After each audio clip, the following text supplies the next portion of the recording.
Hello friends, welcome to modern classes. देखिए, आज हम लोग जो पढ़ने वाले हैं धारा नाव का नेक्स्ट टाइप पढ़ने वाले हैं। और इस टाइप में जो प्रश्न के प्रकार को देखेंगे, गुना पर आधारित प्रश्न देखेंगे। यानी गुना से रिलेटेड जो भी प्रॉब्लम बनेगा उन सारे प्रॉब्लम को हम लोग इस वीडियो के तहत सोल्व करने का प्रयास करेंगे। तो चलिए हम लोग स्टार्ट करते हैं। स्टार्ट करने से पहले आपसे एक छोटा सा रिक्वेस्ट करेंगे, यदि आप हमारे चैनल पर अभी तक नए हैं और सब्सक्राइब नहीं किए हैं तो चैनल को सब्सक्राइब कर लीजिए, बेल आइकन प्रेस करके लेटेस्ट नोटिफिकेशन को ऑन कर लीजिएगा। वीडियो के लास्ट तक बने रहेगा। यदि वीडियो पसंद आए तो दोस्तों के साथ शेयर कर दीजिएगा और लाइक भी कर दीजिएगा। चलिए देखते हैं, हमारा पहला क्वेश्चन कुछ इस प्रकार से है। एक तैराक नदी की धारा के अनुकूल एक स्थान से दूसरे स्थान तक जाने में जितना समय लेता है उसका दोगुना समय वापस आने में लगता है। यदि धारा की गति 2 किलोमीटर प्रति घंटा हो तो स्थिर जल में तैराक की चाल ज्ञात कीजिए। थोड़ा सा सिर्फ समझना है, यहाँ क्या बताया जा रहा है। यहाँ बताया जा रहा है एक तैराक है जो कि इस बिंदु से इस बिंदु तक जा रहा है और फिर पुनः वापस भी आ रहा है। यानी एक बार जा रहा है पुनः वापस आ रहा है। और जब जा रहा है तो जाहिर सी बात है कि वह तैर के जा रहा होगा, तो उस पीरियड में उस नदी में एक धारा की चाल होगी और उसकी खुद की एक चाल होगी, दो चाल होगी। तो जो धारा की चाल बताया जा रहा है वह 2 किलोमीटर प्रति घंटा बताया जा रहा है। और पूछा जा रहा है कि वह जो तैराक है वह किस स्पीड से चल रहा है, इसके विषय में पूछा जा रहा है। इसमें एक बात कॉमन दिया हुआ है कि जाने में जितना समय लगता है उसको वापस आने में उसका दोगुना समय लगता है। इस बात को हम मान के चल रहे हैं, थोड़ा सा समझिएगा कि यदि जाने में t बराबर 1 घंटा लग रहा है। देखिए, हम यहाँ बेसिक से 7-8 क्लास में नहीं पढ़ रहे हैं कि हम लोग उतना बेसिक से सोल्व करने का प्रयास करेंगे। बहुत सारी चीज़ यदि मान के बनाया जा सकता है तो उसको ऐसे बना लेंगे हम लोग। और आने में जो समय लग रहा है यानी T1 जाने में समय और T2 आने में समय, उसको 2 घंटा, ऐसा हम मान के चल रहे हैं। सिर्फ ऐसा मान के चलेंगे तो आसानी से बना सकते हैं। यदि T और T2 मतलब T1 और T2 यदि मान लेते हैं तो भी बनाया जा सकता है। अब थोड़ा समझिएगा, डिस्टेंस जाने के पीरियड में भी उतना ही डिस्टेंस तय किया गया है और रिटर्न आने के पीरियड में भी डिस्टेंस उतना ही तय किया गया है। जितना दूरी जाएगा उतना ही दूरी वापस आएगा। अब आपको यहाँ थोड़ा समझना है कि यहाँ कहा जा रहा है कि जब जाएगा तो वह दोनों एक ही दिशा में जा रहे हैं, धारा भी उसी दिशा में चल रहा है, प्लस जो व्यक्ति है तैरता हुआ वह भी उसी दिशा में जा रहा है। तो अनुकूल दिशा में यदि है तो व्यक्ति की चाल को यदि x मान लिया जाता है और यदि इसकी चाल को y मान लिया जाता है तो इस पीरियड में जो डिस्टेंस बन के आएगा इन लोग के लिए, तो कैसे कह सकते हैं हम कि इन लोग का जो चाल होगा x + y होगा, क्योंकि दोनों एक ही दिशा में चल रहे हैं। तो दूरी बराबर क्या होता है? देखिए, दूरी बराबर क्या होता है? स्पीड इंटू टाइम होता है। इस बात को तो जानते हैं। स्पीड हमारा हो गया और टाइम हमारा क्या है भाई? तो टाइम जाने के पीरियड में सिर्फ 1 घंटा का लग रहा है, इस बात को हम लोग माने हैं। उसी तरह से यदि दूसरा डिस्टेंस यानी देखा जाए वापस आने के पीरियड में, तो यहाँ से x - y हो जाता है चाल। ऐसा इसलिए होता है क्योंकि जो धारा है वह इधर की ओर जा रही होती है, व्यक्ति इधर से आ रहा होता है। तो वहाँ से जो चाल होगा वह घटेगा और उसके बाद मल्टीप्लाई कर देंगे उसके टाइम से यानी 2 से। अब इसको सोल्व यदि करेंगे तो देखिए क्या हो जाएगा, x + y हो जाएगा, इधर क्या हो जाएगा 2x - 2y हो जाएगा। यहाँ तक क्लियर है। इसको हम y वाले पार्ट को इधर यदि हम भेजते हैं तो क्या हो जाएगा 3y हो जाएगा, और इधर वाले पार्ट को इधर यदि हम भेजते हैं तो x हो जाएगा। इस बात को तो आप समझ रहे हैं, क्योंकि हम माइनस होगा और ये वाला जाके प्लस हो जाएगा। अब देखिए, यदि x बटा में y हम करते हैं, थोड़ा इधर देखिएगा, x बटा में y ऐसा इसलिए करते हैं। देखिए, इस y को हम भाग में देते हैं तो यहाँ से क्या हो जाएगा, सिर्फ ऊपर 3 बचेगा, कुछ नहीं तो नीचे 1 बचेगा। अब थोड़ा समझिएगा, यहाँ हमसे कहा क्या जा रहा है कि जो इसका चाल है वह क्या है, 2 किलोमीटर प्रति घंटा है। तब आप बताइए कि इसका चाल क्या होगा, यानी इस व्यक्ति का चाल क्या होगा। तो नीचे यानी y का वैल्यू तो 2 किलोमीटर प्रति घंटा दे ही दिया है, हम माने हैं, इसलिए कि थोड़ा सा ज़्यादा कैलकुलेशन नहीं करना पड़ेगा। यानी 1 अनुपात का वैल्यू 2 किलोमीटर प्रति घंटा दिया है, तो 3 अनुपात का वैल्यू क्या होगा, तो 3 × 2 होगा। इस बात को तो आप अच्छी तरह से समझ रहे होंगे। यानी कि x का जो वैल्यू होगा वो क्या होगा, 6 किलोमीटर प्रति घंटा। देखिए, बहुत ही सिंपल मेथड से हम बताने का प्रयास किए हैं। यह एक इस प्रकार से हम कह सकते हैं कि यह वाला जो मेथड है वह अनुपातिक मेथड है। इस अनुपातिक मेथड से बनाएंगे तो शॉर्टकट जल्दी से बना सकते हैं, इसमें ज़्यादा कैलकुलेशन भी नहीं है। चलिए हम लोग नेक्स्ट क्वेश्चन देखते हैं। तो चलिए दोस्तों, देखिए हमारा अगला प्रश्न कुछ इस प्रकार से है। एक नाविक जल के प्रवाह के साथ स्थान A से B तक जाने में जितना समय लेता है उसके 3 गुने समय में प्रवाह के विरुद्ध B से A तक वापस आता है। यदि शांत जल में वह 10 किलोमीटर प्रति घंटा नाव चलाए तो जो जल का प्रवाह है वह क्या है, इसके विषय में पूछा जा रहा है। देखिए, बहुत ही सिंपल, जस्ट वैसा ही क्वेश्चन दिया गया है। यहाँ क्या कहा जा रहा है, देखिए यह धारा हो गया और यह बिंदु A है और इस बिंदु को हम मान ले रहे हैं B, ऐसे करके। देखिए, यहाँ एक व्यक्ति है जो कि नाव चला रहा है। चलिए इसको नाव ही बना देते हैं, कोई बड़ी बात नहीं है।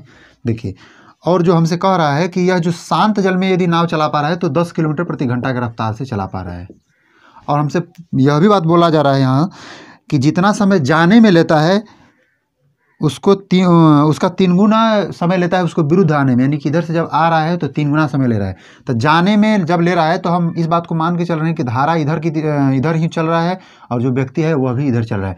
तो बी तक पहुंचने में यह अनुकूल चाल तय किया, और इसकी चाल को यदि हम यक्स मान रहे हैं और इसकी चाल को वाई मान रहे हैं। आप बोल सकते हैं कि सर यहाँ दिया है तो क्यों मान रहे हैं? हम इसलिए मान रहे हैं कि हमें कैलकुलेशन ज़्यादा ना करना पड़े, इसलिए मान रहे हैं। चलिए थोड़ा समझिएगा कि यदि अनुकूल चाल रहेगा तो यह प्लस हो जाएगा और प्रतिकूल रहेगा तो क्या हो जाएगा? माइनस हो जाएगा। समय दे रहा है, जाने में समय जितना लग रहा है उसका 3 गुना वापस आने में, तो T1 को ऐसा मान रहे हैं, T2 को हम मान रहे हैं 2 घंटा।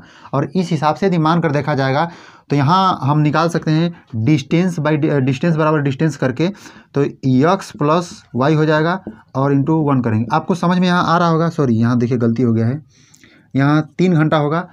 ऐसा इसलिए हम कहें कि जाने के पीरियड में जितना समय लग रहा है जस्ट उसके आने में उसके 3 गुना समय लग रहा है। आप कुछ भी मान सकते हैं, यदि 2 घंटा मानेंगे तो 3 गुना में 6 घंटा मानना पड़ेगा, वह आपके ऊपर डिपेंड है, कोई दिक्कत नहीं है। यहाँ देखिए यक्स माइनस वाई के हिसाब से जब चल रहा है तो उसके द्वारा जो समय लग रहा है क्या लग रहा है? 3 घंटे का।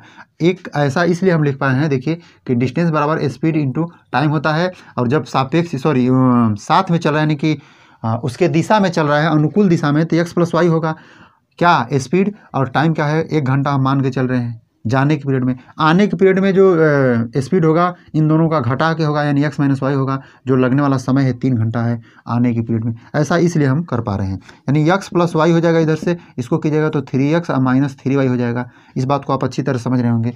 वाई वाले पार्ट को माइनस है, इसको हम इधर करते हैं तो दोनों जोड़ के 4y हो जाएगा, और ये वाला जाके घटेगा तो यहाँ से हो जाएगा 2x। इसको काटेंगे तो 2 दूना के 4 हो जाएगा यहाँ तक, यानी कि हम इस बात को कह सकते हैं कि 2/1 बराबर क्या हो जाएगा भाई?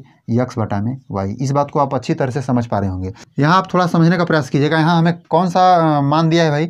तो यह x का वैल्यू दे दिया है 10, यानी 2 अनुपात का जो वैल्यू है वह 10 दिया है। तो इसका अर्थ है कि 1 अनुपात का वैल्यू क्या होगा भाई? 5 होगा, और इसी 1 अनुपात का वैल्यू पूछ रहा है तो 5 किलोमीटर प्रति घंटा हो जाएगा। यानी जो हमारा आंसर इस बनेगा, ये धारा का जो स्पीड होगा वो क्या होगा? 5 किलोमीटर प्रति घंटा। इस प्रकार से ऐसे सब क्वेश्चन को बनाते हैं। देखिए बहुत ही सिंपल तरीका है, इसी मेथड से आप बनाइए। यदि आपको सूझ रहा है इससे भी कोई आसान तरीका तो आप हमें भी शेयर कीजिए। चलिए हम लोग नेक्स्ट क्वेश्चन देखते हैं। तो चलिए दोस्तों देखिए हमारा अगला प्रश्न कुछ इस प्रकार से है। एक स्टीमर नदी की धारा के अनुकूल एक निश्चित दूरी तक जितने समय में जाता है उसके 4 गुने समय में धारा के प्रतिकूल वापस आता है। स्थिर जल में स्टीमर की चाल ज्ञात कीजिए यदि धारा की जो चाल है वह 6 किलोमीटर प्रति घंटा बताया जा रहा है। थोड़ा समझने का प्रयास कीजिएगा। यहाँ क्या कहा जा रहा है?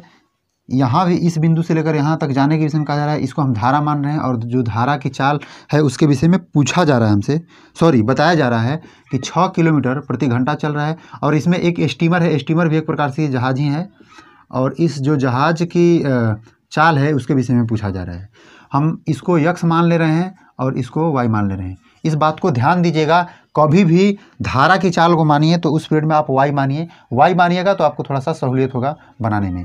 चलिए, और हमसे कहा क्या जा रहा है कि जितना समय जाने में लग रहा है यानी टाइम, उसका 4 गुना समय लग रहा है उसको वापस आने में, यानी T2 जो होगा T1 T2 4 घंटा हो जाएगा।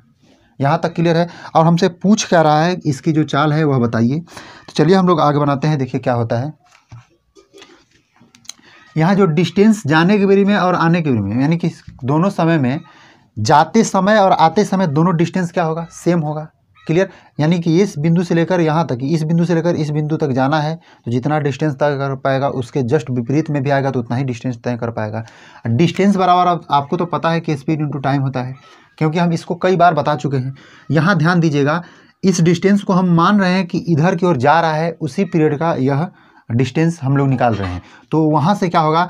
स्पीड इंटू टाइम करेंगे, और जब दोनों एक ही दिशा में जाएंगे, यानी मान के चल रहे हैं जो नाव है उसका भी दिशा इधर ही है, जो धारा है उसका भी दिशा इधर ही, दोनों एक ही दिशा में चल रहे हैं, तो जो स्पीड होगा वो क्या होगा? x प्लस वाई होगा, यानी x प्लस वाई स्पीड हो जाएगा। जो इसके द्वारा टाइम लगने वाला है इसको हम लोग मान के चले हैं कि 1 घंटा लग रहा है, और उसके बाद जो इधर वाला डिस्टेंस होगा दोनों तो सेम ही है। तो इस डिस्टेंस को निकालने के लिए x माइनस वाई करेंगे। ऐसा इसलिए कर रहे हैं क्योंकि वापस आने के पीरियड में जो इनका स्पीड होगा x माइनस वाई होगा, क्योंकि घटा के होगा, दोनों विपरीत दिशा में, एक इधर की ओर जाएगा यानी धारा इधर की ओर जाएगा तो नाव जो है वो क्या आएगा? इधर की ओर आएगा। इस बात को ध्यान दीजिएगा।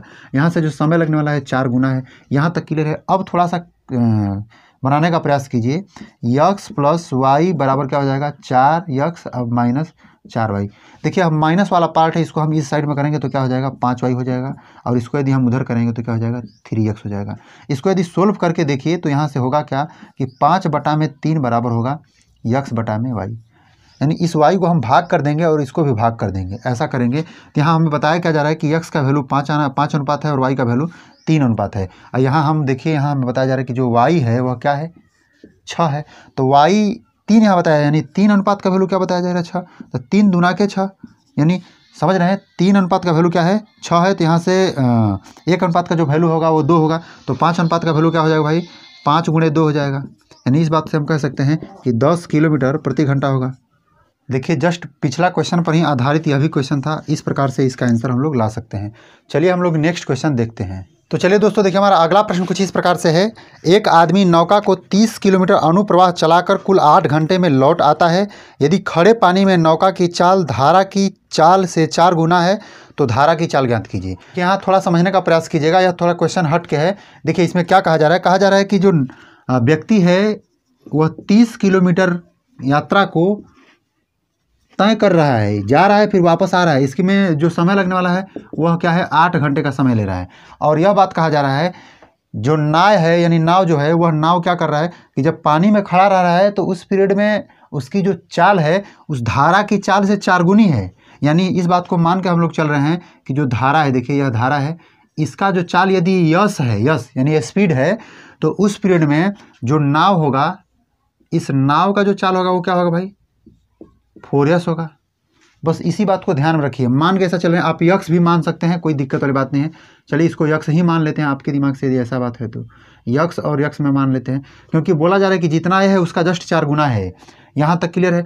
और हमें बताया जा रहा है, यहाँ तो समय बता दिया है, डिस्टेंस बता दिया है, और हमसे जो भी बात बताया इसी के सहारे हमसे पूछ रहा है कि आप यह बताइए कि यह धारा है यह किस स्पीड से चल रही है, इसी के विषय में पूछ रहा है। चलिए हम लोग देखते हैं। जो टाइम बराबर होता है क्या होता है डिस्टेंस बाई स्पीड होता है। यहाँ तक तो क्लियर है। अब हम समय को मान के चले हैं कि 8 घंटा यहाँ लगा है, माना क्या है यहाँ तो दिया ही है 8 घंटा, तो टोटल डिस्टेंस यहाँ distance by speed plus distance by speed करेंगे। जैसे थोड़ा समझिएगा कि जाने के समय में जो लगा समय होगा वो डिस्टेंस बाई स्पीड के रूप में हम लिख रहे हैं। तो जाने के समय में क्या लगा हो भाई, तो जाने के समय में देखिए यहाँ से लगा होगा, इन दोनों को जोड़ के लगा होगा 30 किलोमीटर की दूरी, और जो जाने के पीरियड में लगा होगा 4x प्लस x लगा होगा। यहाँ तक क्लियर है। आपको यदि नहीं समझ में आ रहा है तो इसको हटाइए। हम इस बात को सिर्फ कह रहे हैं कि जाने के समय में कितना समय लगा होगा, उस समय को ज्ञात करने के लिए डिस्टेंस बाय स्पीड कर सकते हैं। डिस्टेंस हमारा 30 किलोमीटर है, जो स्पीड है इन दोनों को जोड़ के होगा, क्योंकि एक ही दिशा में दोनों धारा और नाव दोनों चल रहा है। और उसके बाद यदि आने के पीरियड में समय हम देखें तो क्या लगेगा 30 किलोमीटर की दूरी है और स्पीड क्या है भाई, इन दोनों का घटा के होगा। यानी इस बात को हम कह सकते हैं कि 4x माइनस x के फॉर्मेट में होगा। यानी ये जाने वाला समय है, यह आने वाला समय है, दोनों समय को जोड़ कर देखा जाता है। क्वेश्चन हमें खुद बता रहा है क्या लग रहा है भाई 8 घंटे का समय लग रहा है, यही बात दिया हुआ है। अब इसको यदि आप सोल्व कर रहे हैं तो क्या आएगा भाई 30/5x हो जाएगा, और उसके बाद प्लस 30/3x हो जाएगा। इसको काटिएगा तो 5 6 30 6 हो जाएगा, यानी 6/x हो जाएगा। सॉरी, इसके बाद प्लस हो जाएगा, इसको बराबर 8 लिख सकते हैं, 3 10 में 30, यानी 10/में क्या हो जाएगा x हो जाएगा। इसको सोल्व कीजिएगा तो x हो जाएगा 6 + 10 हो जाएगा, बराबर क्या हो जाएगा 8 हो जाएगा। इस बात को तो क्लियर समझ पा रहे हैं। तो 10 और 6 कितना हो जाएगा 16 हो जाएगा। और x बराबर देखिए थोड़ा सा कीजिएगा तो होगा क्या, यहाँ देखिए सोल्व कर रहे हैं हम लोग, 8x बराबर 16 हो जाएगा। 8 दूना के 16 और x का वैल्यू क्या आ जाएगा 2 किलोमीटर प्रति घंटा। किलोमीटर प्रति घंटा, इस बात को समझिएगा। यानी कि जो धारा है वह किस स्पीड से चल रहा है भाई, तो 2 किलोमीटर प्रति घंटा की रफ्तार से चल रहा है। देखिए कितना ही बहुत सिंपल है, लेकिन थोड़ा सा सिर्फ इसका लैंग्वेज है जो कि कुछ अटपटा सा दे दिया है, जिससे लड़के थोड़ा सा बेचैन हो जाएंगे। इसमें कुछ नहीं करना है, आप अपने बेसिक पर अटल रहिए। ज़्यादा हम ये भी नहीं करेंगे, आप बेसिक पे चलिए। हम बहुत सारी चीज़ को हम काट सकते हैं हाँ अपने कलमों के हिसाब से, लेकिन हम आपको सिर्फ समझाने में हर बात को लिख रहे हैं। जैसे थोड़ा समझिएगा, यहाँ हम जानते थे कि ये दोनों जब जोड़ के होगा तो हम डायरेक्ट नहीं लिख सकते थे, यहाँ 5x एक स्टेप हमारा कटता। उसके बाद इस बात को भी हम जानते थे कि अब 5 से कट जाएगा तो हम डायरेक्ट इस जो स्टेप को हम फॉलो कर सकते थे, लेकिन सिर्फ आपको समझाने के लिए 2-3 स्पीड जो स्टेप है उसको ज़्यादा लिखना पड़ता है हमको। तो चलिए आज का जो सेशन होता है यहीं लास्ट होता है। आशा है कि जो भी इस वीडियो में बताया गया है टोटल आपको समझ में आया होगा। यदि ऐसा है तो आप हमारे वीडियो को लाइक कर दीजिए, दोस्तों के साथ शेयर कर दीजिए। अभी तक चैनल को सब्सक्राइब नहीं किए हैं तो चैनल को सब्सक्राइब कर लीजिए। आज के लिए इतना ही रहने देते हैं। मिलते हैं नेक्स्ट वीडियो में, तब तक के लिए धन्यवाद।